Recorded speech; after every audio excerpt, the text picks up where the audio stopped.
Pour filmer un rallye, il est toujours préférable d'être en double commande et grâce à cette vidéo, vous allez savoir pourquoi. Suis-là. On l'a. Vas-y, on marche arrière. À fond.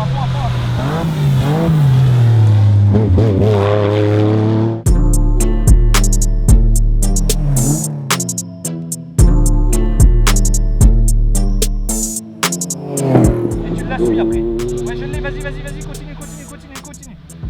Rester focus uniquement sur le pilotage de votre drone est un gage de sécurité énorme, que ce soit pour vous-même, pour votre drone ou pour le sujet que vous filmez. Oh, il est épique avec la voiture accidentée. Yo les potes, j'espère que vous allez bien. Bienvenue sur cette nouvelle vidéo. On est au Vosges Rally Festival. C'est un petit rallye qu'il y a dans nos régions. Et comme vous le voyez derrière moi, c'est plutôt épique. J'espère que les vidéos vont vous plaire. On a tout fait à la double commande. Donc une radio Sandance de chez DJI et la radio classique qui est vendue avec le pack de base. Si tu veux booster encore tes compétences en tant que pilote de drone, je te conseille de t'abonner à la chaîne et de mettre la cloche si tu veux avoir les vidéos du lundi et recevoir les notifications pour les lives qui ont lieu le jeudi. Donc pour tous ceux qui se demandent si ça vaut le coup d'être en double commande, je vous dirais forcément que oui. Ça s'adapte beaucoup pour les rallyes, pour les événements sportifs, on va dire à haute vitesse. Franchement, là sur un rallye, c'était juste royal. Moi, je m'occupais du pilotage sur l'ascendance et Nico, mon collègue, s'occupait de gérer la caméra sur sa radiocommande. Vous dites, c'est un peu bizarre, les mecs ils font totalement n'importe quoi, c'est totalement inversé. L'ascendance est plutôt faite pour cadrer et l'autre pour piloter. DJI ont des petits soucis, vous le savez. Les mises à jour sont faites, tout est fait. Mais là, le problème, c'est que j'arrive pas à gérer la gimbal avec cette radiocommande. Donc on a dû inverser à la dernière minute et franchement, c'était un peu galère. Mais bon, moi j'étais tranquillou à piloter avec celle-ci. Ça s'est très bien passé. Nico, il a cadré avec la petite radiocommande. Ouais. Et franchement, il a trouvé une technique qui pourrait s'adapter à vous. Il a mis le réglage du pan et du tilt sur le même joystick. Ouais.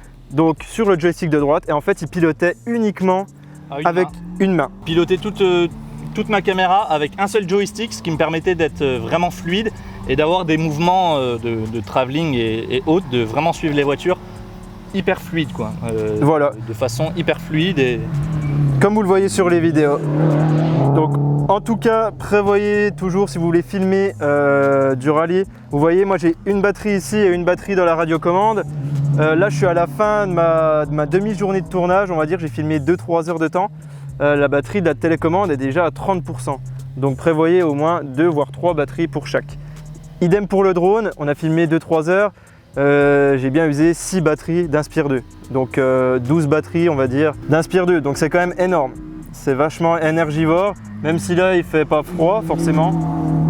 Mais c'est super énergivore. Et là, il faut penser qu'on est en S2 en plus de ça, donc on a tendance à aller très loin, très rapidement, à suivre des voitures à 110-130 km/h. Donc forcément, ça bouffe de la batterie. Il est temps de faire un point sur la réglementation. En France, pour le survol des routes par un drone, la réglementation est assez floue, il faut se l'avouer. Mais il faut savoir que vous pouvez voler au-dessus des routes tant que celle-ci n'est pas une voie rapide et que ce n'est pas une autoroute. Ensuite, le deuxième point à respecter, c'est le survol des tiers, bien évidemment.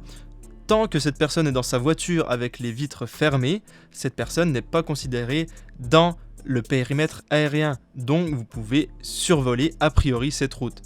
Mais si c'est une personne en scooter ou une personne qui est à pied ou en roller ou autre, c'est interdit. Et n'oubliez pas une chose aussi, c'est de bien charger votre téléphone. Parce que si vous oubliez de charger la batterie de votre téléphone, vous allez être embêté. Hein. Jordan, on a failli avoir la preuve. Exactement. Donc voilà, c'était juste pour vous faire un petit débrief sur cette journée. Sinon, que dire d'autre à part ça? Toujours avoir votre deuxième drone en backup. Donc nous, on avait le Phantom 4 Pro au cas où. Même avec une seule batterie, ça peut suffire. J'ai rien d'autre à vous dire, franchement. Faites attention si vous enlevez les détecteurs d'obstacles. On a certains plans où on l'a fait. Comme vous pouvez le voir maintenant sur l'écran, on est passé en dessous les arbres et on a frôlé la voiture. Soyez hyper attentionnés si vous faites ce genre de plan et gardez votre drone à vue. Je sais bien qu'on dit qu'il faut toujours garder son drone à vue, mais si vous faites du S2, forcément vous ne l'avez plus à vue. Donc voilà les amis, je vous remercie d'avoir suivi cette petite vidéo. J'espère que les plans vont vous plaire et je vous dis à très bientôt. Et n'oubliez pas, dronez en toute légalité. Ciao! Et bien sûr, tu peux cliquer ici si tu veux en apprendre davantage sur les distances de sécurité par rapport à ton drone, ou même ici, si tu veux savoir comment on prépare une mission professionnelle de A à Z. Ouais, tu peux cliquer soit là, soit là,